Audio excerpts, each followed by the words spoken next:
You are listening to I Am Refocused Radio with your host, Shamaya Reed. This show is designed to inspire you to live your purpose and regain your focus. And now, here's your host, Shamaya Reed.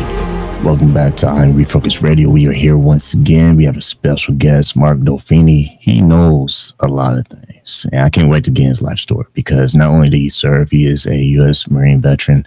He is also a 4-time best-selling author and creator of the V.I.P.E.R framework that we're going to learn more into the show. Mark, he is going to help you, and he helps a lot of Christian entrepreneurs to step outside of that process of burnout, because we've all been there. We know what it feels like. It's an ugly thing, but it's better when you get on the other side. So we're going to learn not just about his backstory, but how we can all get into alignment with faith, family, and purpose. So without further ado, I want to welcome Mark to the show and say, how you doing, man? Man, are you available to introduce me anywhere else? Maybe I might arrange that. Maybe when I come home, to you. You can just play when like I a come little home at mixtape. night, I need that. When I come home at night, I want that played in advance to my family, just so they know. You might start something new because boxers have their theme music. You can have your little theme intro. That is amazing. Thank you so much. I'm humbled by that, and I love the fact that you mentioned how big a deal faith is in this. Whether you're an entrepreneur, whether you're in business, whether you're pursuing a different career, when things aren't right at home, when things aren't right in your life and your faith, just nothing else is right. It just doesn't. It just doesn't match up. So thank you for pointing that out in the intro. I appreciate you pointing that out because people know I say the feeling. Energy doesn't lie, and when things are flowing, it's not something you can practice. It's like a red light. You either stop or you running it. So right. you know how it goes because you just know the feeling behind it. So I appreciate you sharing those thoughts with us like that, because that just means you're keeping it real. So let's get to my first question. You've been open about burnout and breakdown in your own personal life. What was the turning point for you when everything started to change for the better? It was back in 2007. I had, up to that point, I was working maybe 60, 70 hours a week in a real estate business that I had created pretty much out of thin air, and had leveraged everything I could to build up this real estate portfolio. I was working a full-time job, building this stuff up on the side. And at that point in time, I had gone out on my own. And then 2008 came along and shook up the snow globe pretty hard. And on that, up to that point, I had built a pretty decent little business. I mean, it was at about $6.5 million worth of real estate, was bringing in about $60,000 a month in revenues. And I mean, it was fully leveraged, so I wasn't rolling in it, but I was doing okay. And in the course of about 8 months, that $6.5 million portfolio turned into about $1.5 million. And it was devastating. As I looked around, and everything that I had built in the previous 10 years was just almost all of it was gone. And that's incredibly humbling, especially when you set yourself up as this pariah of information, like you've got it all figured out, and you're out there shaking and hustling, and it was hubris for sure, and it humbled me in the best way, because in that moment I could figure out, am I going to keep going forward with this, or am I going to go backwards? The real turning point for me wasn't the loss of the real estate, but it was the fact that I turned up and let's face it, most business owners, they have this double-edged sword where they're really smart and they have a really good work ethic. The problem is that they're really smart and they have a really good work ethic. So they think that every problem that comes to them is their problem to solve. And because they have a good work ethic, they just keep working through it. So that's what I did. And I continued working, 16, 17, 18, sometimes 20 hours a day, grabbing a nap here or there in my truck. Sometimes I would sleep at a rental, trying to get it turned over for the next person just because I couldn't afford to hire anybody. And I got a cold. And I never really do the right thing. I mean, just, I was like, okay, well, I'll go to the doctor. I never go to the doctor. Never, I never did that. Went to the doctor. Doctor said, sure, take this medicine and go get some rest. So I took the medicine, went back to work.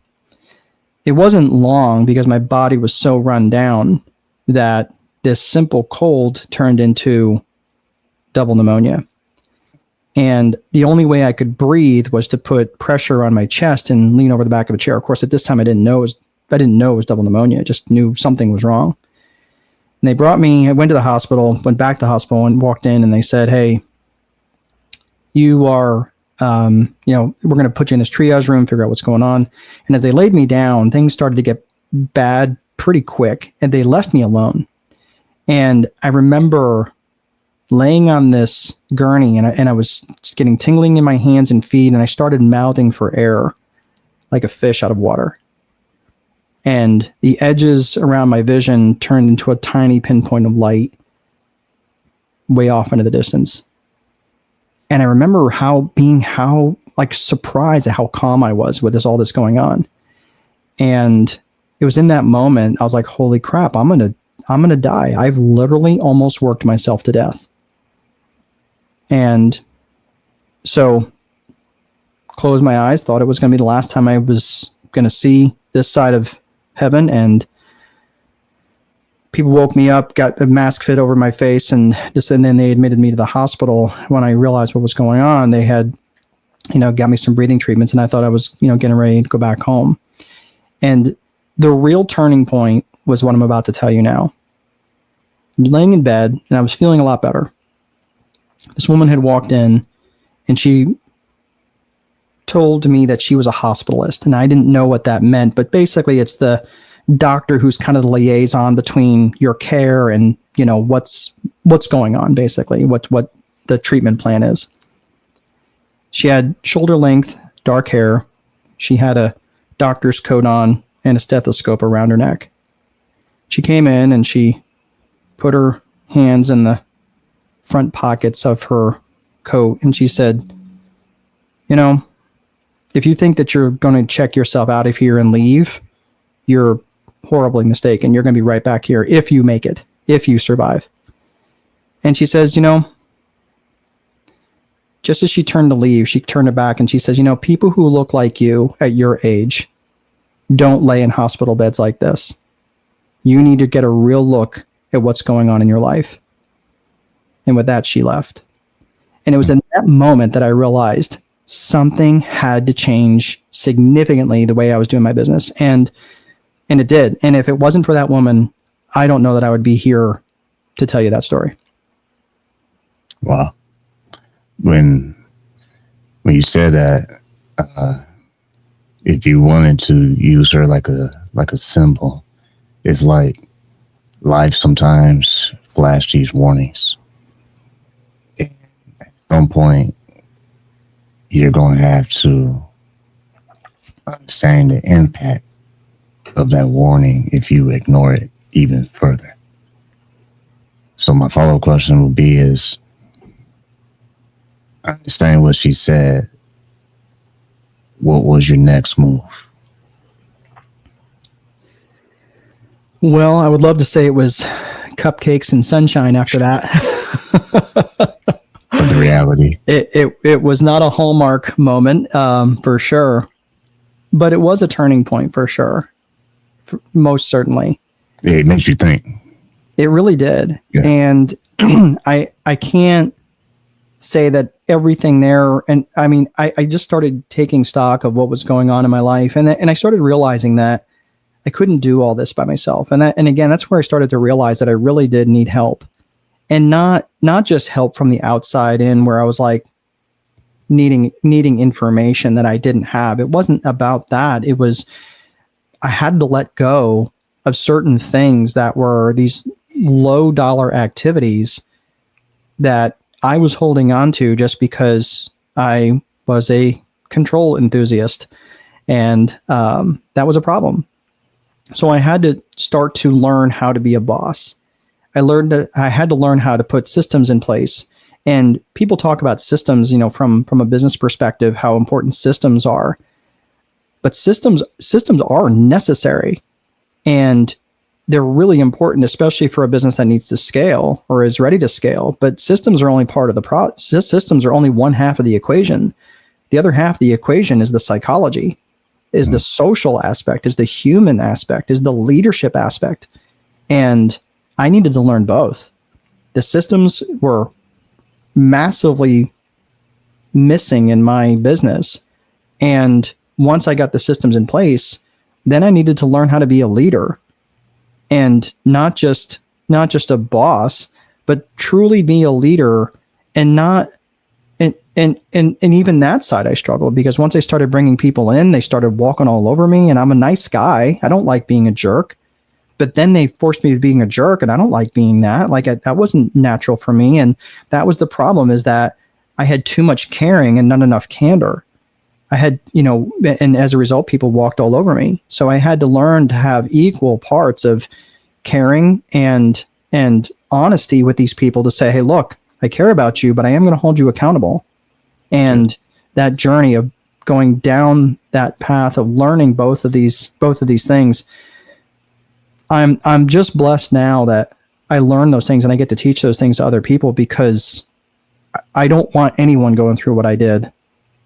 Literally almost losing my life because I was almost worked myself to death. Once again, this on Refocused Radio, watching us online, talking to our guest, Mark Dolfini. Next thing I want to ask you about is kind of digging deeper into that, what you just kind of share with us, is when you think about entrepreneurs today who are caught up in just being busybody, just swamp, always will be swamp. I keep looking at my calendar, it says I'm swamp. When you look at what was your personal first steps to gain more clarity and how you had to prioritize your time and what you commit to, plus growing as a leader, what are some of the things that you can share with them that helped you in that beginning process? Yeah, that's an amazing first question. I would love to say that this was my first step, but it wasn't. Had I looked back and done it a little differently, I would have looked first and foremost at my personal vision. And it reminds me right away of the author Jim Collins, who wrote Good to Great, Great by Choice, Built to Last, all of these different books about business. And he was quoted as saying that when you have too many priorities, it has the same impact as having no priorities. So for those of you out there that have that to-do list of 71 to-do items, right? And if I had 3 hands, I'd put them all up right now, because that was me. So yeah, no, feeling convicted, right, Shemaiah? So it's okay that happens, because we want things, like sometimes it's just about, getting to that next level, even if it's not about the money. For many of them, it's not about the money. It's about the achievement. The problem is where you start confusing fulfillment for achievement, or I should say that backwards, or say that the other way, where you're confusing achievement for fulfillment, because you don't necessarily get fulfillment from achievement. And so how do you do that? First and foremost, I think you formulate a personal vision, and that has absolutely nothing to do with a business vision. Many people that I talk to, I ask them, tell me what it is you're trying to accomplish. And they'll answer me in a business context, which is understandable, because I'm a strategist. They think that that's all I deal with. But when I ask them and say, okay, that's great. So you want to sell 100,000 more widgets, you want to get, 1,000 more clients, whatever the thing is, but for what? What's the pot of gold at the end of the rainbow on the other side? And when they start to answer that question, and usually I may have to ask 3 and 4 times deep until where they get to that choked up, visceral answer that really matters to them. Now I know that I'm getting close. Not there yet, but I'm getting close. And I ask them questions like, what does success mean to them? And it doesn't have a dollar sign attached to that, but it has something to do with that they are so excited to get up and do the thing that they want to do the next day that they cannot wait to go to bed. So they get to get up the next day and do it again. That to me is success. And that to me is a personal vision. And the danger in creating a business vision without creating a personal vision is that you end up creating a life that exists to serve the business. And when you do that, I'm just telling you, like, that life sucks. I've been there. And many people that I end up working with, they go down that same path too. And usually when they're coming to me, they're so emotionally compromised. They're just ready to cash in their chips. I'm like, man, like, there's got to be something better. And they just keep having this series of Wednesdays over and over and over again. And they're living the same Wednesday for the rest of their life. And nothing's ever going to be different because they don't have a personal vision that they're actually working towards. The business vision exists to serve the personal vision, not the other way around. It's really good because when you think about a car, for example, it looks great on the outside. It might be a nice, 2025, such and such. Maybe has some nice rims. Everything looks good, the paint. But soon as day one passes, is month 33. That car doesn't look the same versus when it was brand new. But also, there's some things going on the inside. And we neglect maintenance, it's not going to run. That's right. Forget not run as good. Eventually, it's just not going to run. Right. That's right. When you look at how you had to grow personally, do you believe that opened up new doors in your business to walk through later? Yeah, no question about it. I think part of the reason why that also happened, though, is I leaned into a lot of other things at the same time. I surely leaned more into my faith. I can't say right away. Had I leaned in earlier, it would have massively sped things up for me. Recognizing that I needed something more than me, and my relationship with God certainly changed things. Recognizing too that I needed better tools in my toolbox, and I started learning how to read. First thing I do is I learned how to speed read, and I have this wonderfully beautiful ADHD brain that can't focus on something for more than 5 minutes, or I massively focus on it for 20 hours. It's one way or the other. And but I learned how my brain works, and I learned to operate within a construct that works well for me. And a lot of people I hear is like, oh, I can't read. I've got, ADHD, or I'm too distracted, this and that. I'm sorry. Like you can learn that, or find the way that works for you. I found that what I learned is I can't learn from something on a screen. Like it's very difficult for me to learn something. Like if I'm watching a video, that's fine. But if I'm trying to read something off a screen, I have to print it off because I learned that I'm a kinesthetic learner. So I started buying books, like the physical copies of the books. And then when I learned how to speed read, I took this course by Jim Quick. That's his real name, K-W-I-K. It's a couple $100, best $200 I've ever spent. And I don't get anything for recommending the guy. The guy does not know me, but best $200 I ever spent because it taught me how my brain can operate. And I started reading it like they have you do this horrible test in the beginning, which is, to test your base reading function. And it was like 120 words a minute, which was like abysmally slow. And by the time I got to the end of this 21-day course, it took me like, a month and a half to do it. But by the time I got to the end of it, I was reading over 600 words a minute and my retention went through the roof. So I put tools in my toolbox that would help me learn to learn.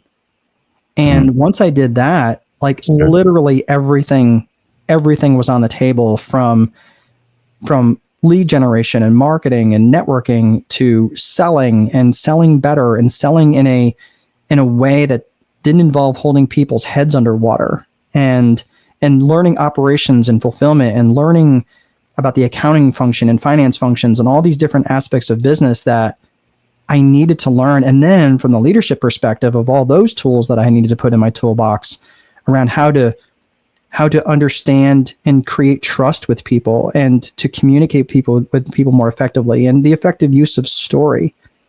All of those things were massively critical.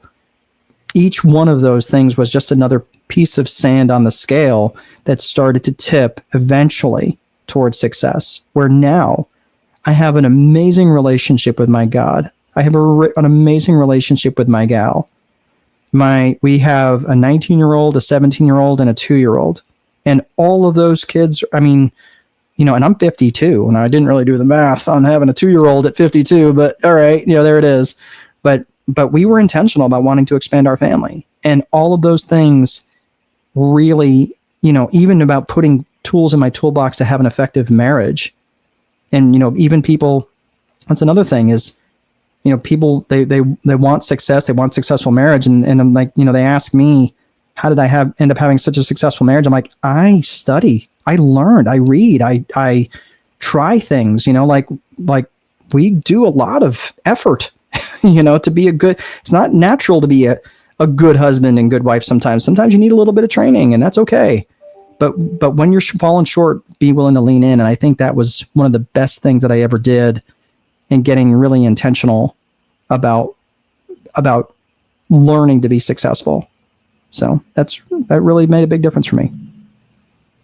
Once again, listen to Refocused Radio and watching us online. Go to refocusedradio.com. Catch this episode with our guest today, Mark Dolfini. You have a framework I want to talk about, and that is V.I.P.E.R framework. This helps business owners not just align their faith, but also family and professional work. Kind of unpack for our audience, what is this V.I.P.E.R framework?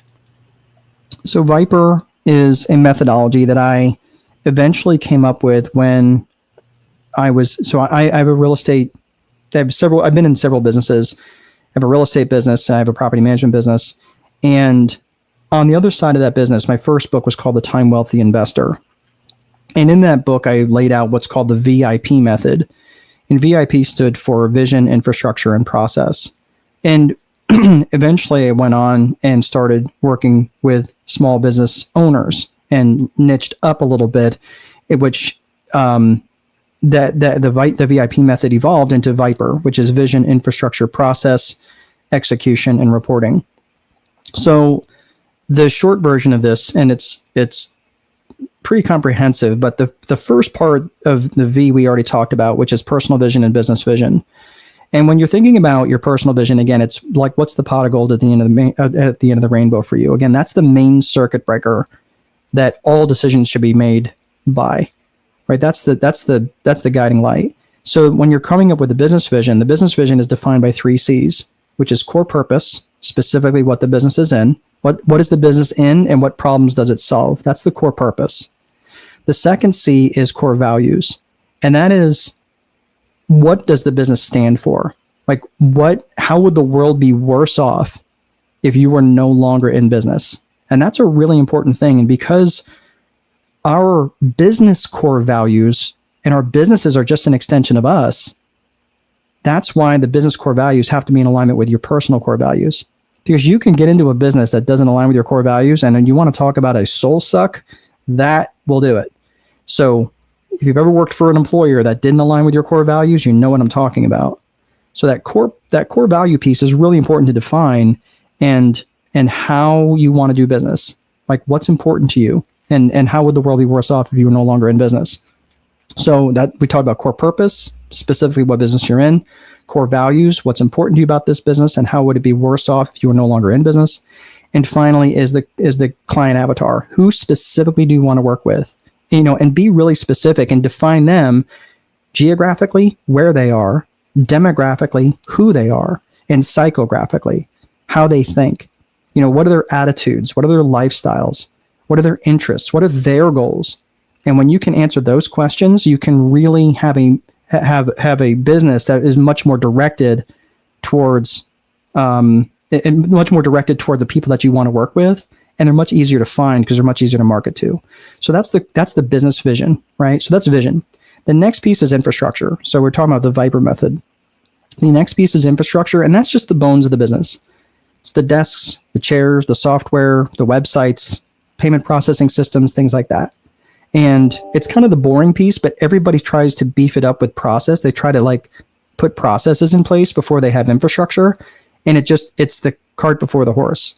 So the reason you have to have infrastructure after vision is because if, let's say for argument's sake, you're wanting to, Shemaya, you want to lay on the beach for 2 months out of the year in Spain drinking sangria, right?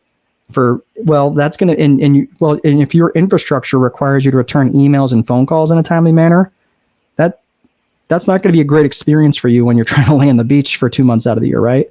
So, what's that? It'll be a fire. Right, that's right. Yeah. So you're there trying to rub cocoa butter on your belly, and that's going to be horrible, right? Like, man, I got to wipe my hands off. So this is why the infrastructure comes after vision. And then you got process. And process has also two components. There's a tactical day-to-day component, which is the normal, how do you process checks? How do you answer the phone? What's your opening procedures? What's your closing procedures? Just your day-to-day boring stuff that just needs to be documented in terms of how you do things. And then on the other side of the tactical is the strategic, is you've built this warship. Now, where are you going to take it? You built this battleship. You want to take it out of the harbor. What direction are you taking this business? And that involves people, it involves process, it involves promotion, right? So, or people, purpose, and promotion. People, who you're going to need, the purpose of the strategic plan, like what are you trying to do? Like you're trying to go into a new market, release a new product, whatever it is. And then the promotion piece. The promotion piece is absolutely critical. It's letting the world know what you're planning on doing. Okay.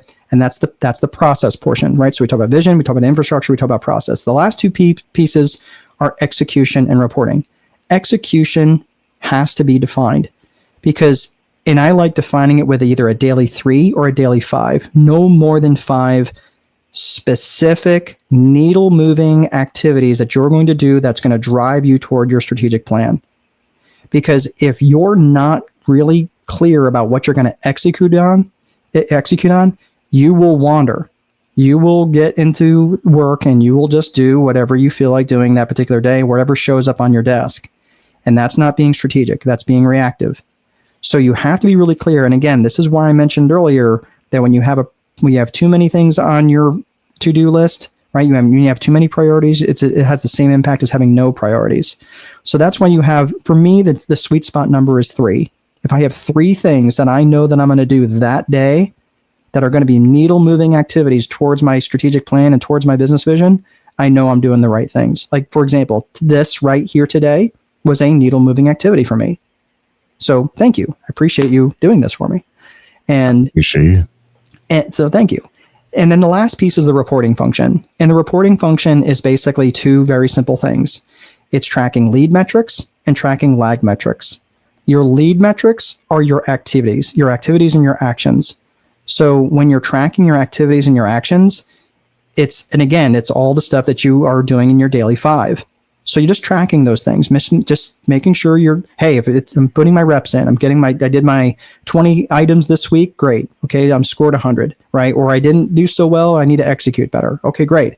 But then you have lag metrics, and the lag metrics are basically the results of the lead metrics. Those are your activities. Those are your points on the board. You might have moved 100 yards, or you might have moved 99 yards, but it won't matter because you're not getting points on the board. So the lag metrics are the results of the activities. It's the sales. It's the booked calls. It's the things that you don't have direct control over. You may have indirect control over them based on your actions, but you don't have direct control over. So that's the entire V.I.P.E.R method in a nutshell. And all of those things serve 4 core functions of business, which are lead generation, sales, operations, and accounting.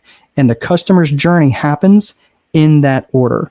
And then when you use the V.I.P.E.R framework over those 4 core functions, then everything just becomes so much easier, because then you can just say, okay, do I need help with lead generation? Most businesses that are trying to grow generally do. And then, then you can just start working on your lead generation, your sales functions, your operational functions, or your accounting functions using the V.I.P.E.R method.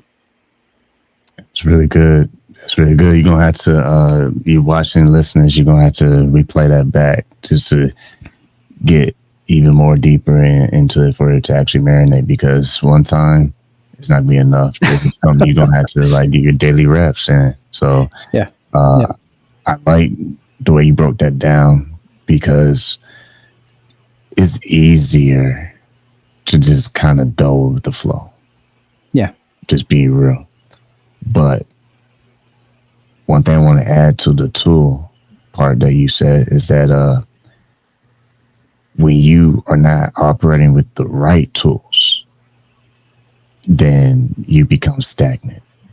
And that leads to my next question. When people face identity crisis, that also in ways misleads them to using tools that will not get them to where they could be. What's your take on that? So earlier on, I mentioned the importance of core values. And when people generally, they go into this exercise, I'm going to answer this in kind of a backwards way.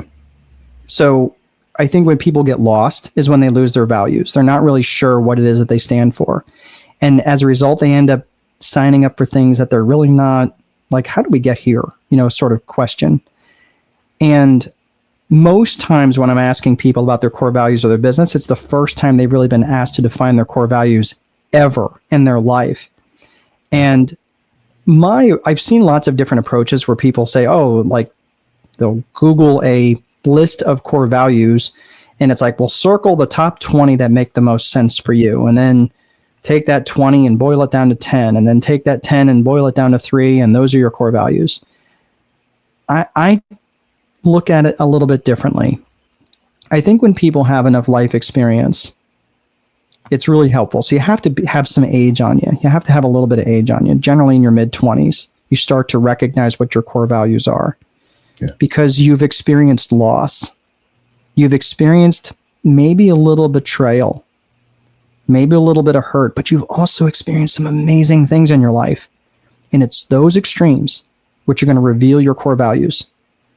Because let's say that if you've ever had a friend that wandered off the reservation, and we've all had that happen, and you're like, oh my gosh, dude, you're heading down a path I can't follow. And when a value is so strong that you're going to act on that value, I would argue that's a core value. And that is something to be don't hide from it, but categorize it. Call it something. You're like, no, you're being dishonest, or you're being out of integrity, or you're something. Whatever that thing is, whatever the violation is representation of your core value. Maybe that was a bad relationship you had.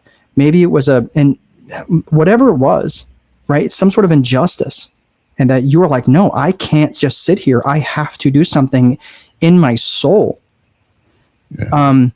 But also, so that's the benefit of the negative stuff. But there's also some amazing events in your life that you would just love to relive if you could. And that also represents core values. So these are the sorts of things that I really would implore people to start literally taking out a piece of paper or putting it on their phone and just saying, no, these are my 5 to 7 real true core values that I am going to act upon, because these are so central and core to who I am. Now, why am I making such a big deal about core values? Because when your core values are really, really clear, all other decisions start to become much, much easier. And you're going to need it anyway for those to be clear, so you can define them in your business core values. And when you start hiring people, you're going to be hiring people that are in alignment with your core values, right? And you're going to be bringing other tools and techniques and things into your business that are in alignment with your core values. And I think when you get really clear about those things and you define them, and then, by the way, I like 5 always seems to be the magic number for me whenever I'm working with a client to delineate what their core values are for their business. Well, guess what? one of those core values can be visited every day in a meeting. So it's constant repetition and constant bringing up, and now you're starting to develop a culture. And for businesses that are looking for a competitive advantage, that's the secret sauce, because it's in your people where your competitive advantage is always going to lie. It's not in the clever use of an AI tool. It's not in the clever tactical tool that shows up, because let's face it, technology, a benefit to everyone is a benefit to no one. Technology is going to come and go. Technology is always going to evolve, but it's your people. It's your culture that's going to make you have the competitive advantage in the guy next door who does the same exact thing as you. And when you finally understand that part, it ties up when I asked about the part of identity, because at this point, you're not willing to sacrifice what you truly believe. And what I mean by that is, if you're on the boat, you're not just going to jump off that boat because there's some new opportunity or whatever. You Right. stay, because now it became something of value. So your core is now almost like your guide, like a lighthouse. Yeah. Whenever you start to deviate, that core brings you back home, so to speak, because that's where you can have real impact. That's like your starting point, versus you just all over the place and you just do whatever feels right. Well, that makes sense that nothing's going to flow, because you're not even on the map. You're just kind of like, That's right. I can go anywhere I want because I can do anything at any time. Well, isn't that how you started the show with the story of being in the hospital? Yeah, that's exactly what I was doing. It's exactly what I was doing. I was running all over the place, working 60, 70, 80 hours a week with no end in sight, 7 days a week. And, you know, there was people that really were impacted by the way I was living my life. And I didn't realize it at that time, but there may be people in your own life right now who are suffering because of the way you're living your life and the way that you're running your business. And that's very sobering, because I hear this an awful lot, like, oh, well, I'm doing it for my kids. I'm doing it for them. I'm like, did they sign up for a mother that's never going to be home because of this business? Is that what they signed up for? You know, did they sign up for a dad who is, when he gets home and he gets home at 7:30, who is so completely and emotionally worn out, and he's grouchy and he's grumpy because he worked all day? Are you giving the best of your family, or are they just getting the rest of what's left over? That's good. And it's, listen, I'm not here to preach, man. I get it. It's hard, and it's a paradigm shift for sure. One that, had I not literally stared down the barrel of a hospital bed, I'm not sure that I would have changed it either. You know, I'd have been like, yeah, that sounds great, Mark. You know, let me make my 70 grand a month free cash flow, and then I'll have that better. I'll worry about that better life on the other side. I'll do better when I get what I actually want. We can talk after I get what I actually think. I'll tithe after I make my first 10 million, right? Yeah, like that. Like, that's a good point to make, because that's how we all operate. You know, it's not uncommon. Yeah.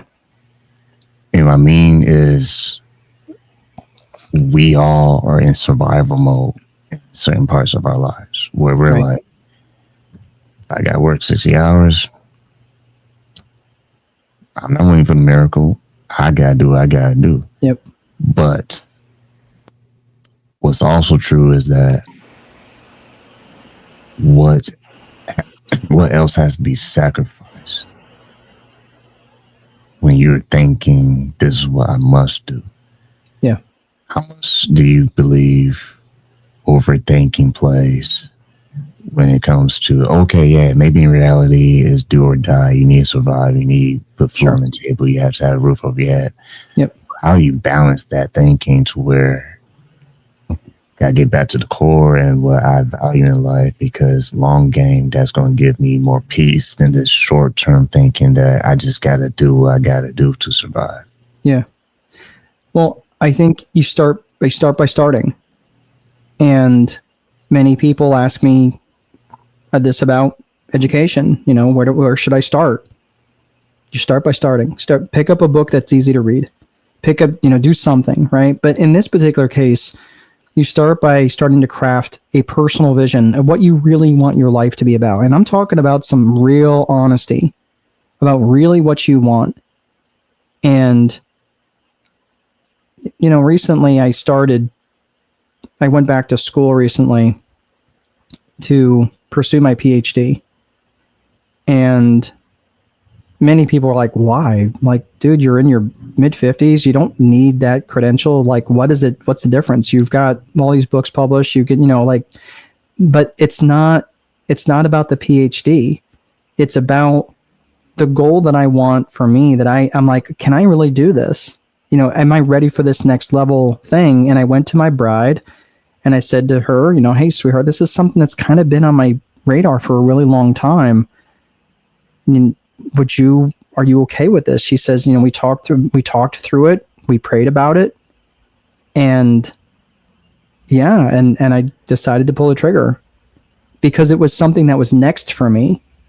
Right now, whether I make it through the program or I die trying, I don't know where that'll be, but I'm going out there and I'm gonna make it happen. I'm gonna stretch it. This is the stretch that's worthy of me, but it's in alignment with my personal vision.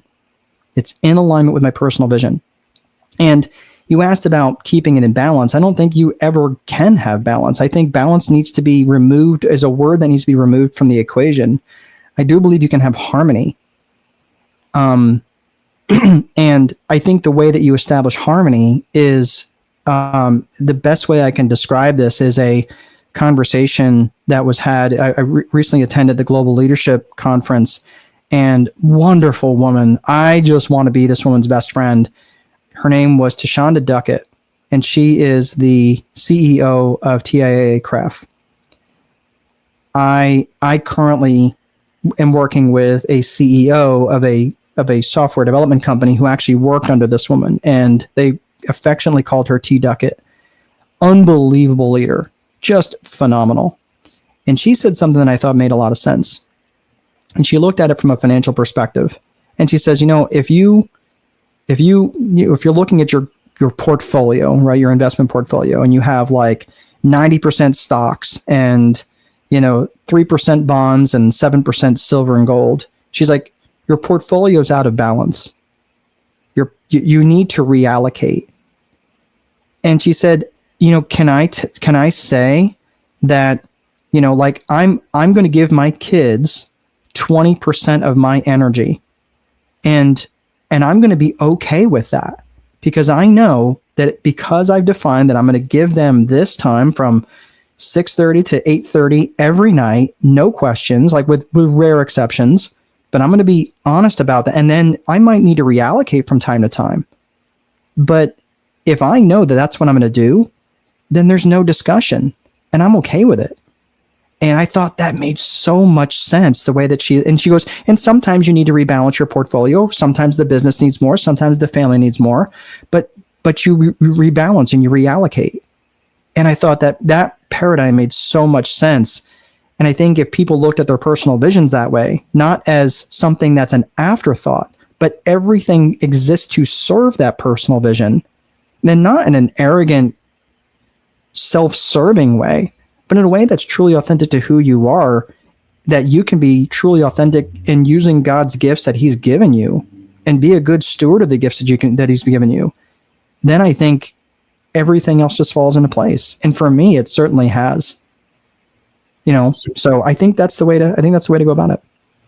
That's the key, stewardship, because what I get from that is you have to learn to make necessary adjustments. Like going back to what I said earlier about the car. It looks nice, brand new, it's amazing. But man, when it starts to wear and tear, that's where the real heart shows up. Because are you going to do what's necessary to maintain it, to do the responsibility, to, you know how much you value something, but what you're willing to do when it's time to do the difficult decisions. Because if you don't value it at all, you're just going to tear up. You're not going to have any good stewardship, but you're going to end up paying a hefty price. And someone wise said, you pay the price of discipline now, or you pay the price later. Yep. And I think that is the same in anything, not just business. Because, man, I can talk business all the time on this show till I'm done. But one thing I hope people get from these interviews as well is what you talked about, stewardship. That in itself opens doors. And when you learn how to be a better steward, then that process of you going back to school and get a PhD and all these great things, meeting all these great leaders, I believe that's a direct result in you making those hard choices at the beginning of what would it take for me to be a better steward. When you think from that lens, sky's the limit of what's possible in your future versus the other person who just does whatever he feel like doing or she feel like doing and just roll the dice and hopefully it works out. Yep. No, and I think when you're looking at it from that angle, it's just so much easier because there's just so much clarity on the other side when, again, you're driven by, you're aligned with core values, you're aligned with your vision around what you really want, and that's where you really need to have that honest conversation with yourself about what you're trying to do. And then when you get other things that, let's face it, other opportunities, because I don't know about you, but every time I get out of the shower, I have like 3 more business ideas and I'm like, oh my gosh, right? What am I going to do? And that's the problem. I mean, it's a beautiful thing for entrepreneurs, but you can't execute on all 92 ideas you have this week, right? And the 92 ideas you have this week, those are the best ideas you've ever had until next week. So that's why it's easy. Sometimes you just have to recognize, like, when you're asking that question of yourself, is this in alignment with my core my core values, and is this in alignment with my personal vision? A lot of times you can say, you know what, it really isn't.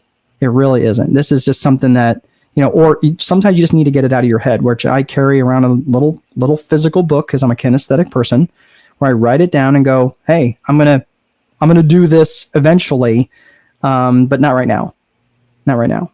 And I'm totally okay with it. And sometimes you just need to get it out of your head. And then you look back at that idea that was the most amazing idea you ever had. You look at it, and you're like, oh, that was so 2 weeks ago. I don't want to do that now. Right. So sometimes you just got to get the ideas out of your head. Well, been great discussion talking to our guest today, Mark Dolfini. If people want to go find out more of your resources and what you have to offer, what's the best website that they can stay connected with you? Please not LinkedIn. I feel like every time I wander on LinkedIn, I feel like I've wandered into a Middle Eastern bazaar, and people are trying to sell me lots of things that I don't need. So I don't need a cashmere blanket or health insurance, but thank you, but no. So please not there, but I am on there, but I don't respond to that. So it's just hard, but you are welcome to show up. If I'm on Facebook, I am on Instagram, but strategicboardroom.com, if you'd really like to reach out to me there. Plus, there's a lot of free resources in my resources section. If you'd like to get a copy of my book, you can get that there. And I can sign it for people domestically. I can sign the domestic US. I can sign it and get it out to you. So if that's interesting to you, I would be humbled and honored if you read my book and give me some feedback on it. That's I love to write. I think I'm reasonably decent at it, and I think it's going to help a lot of people. So if you'd like to reach out, strategicboardroom.com. Well, like always, want to say to you, Mark, thank you for your time, man. Thanks so much.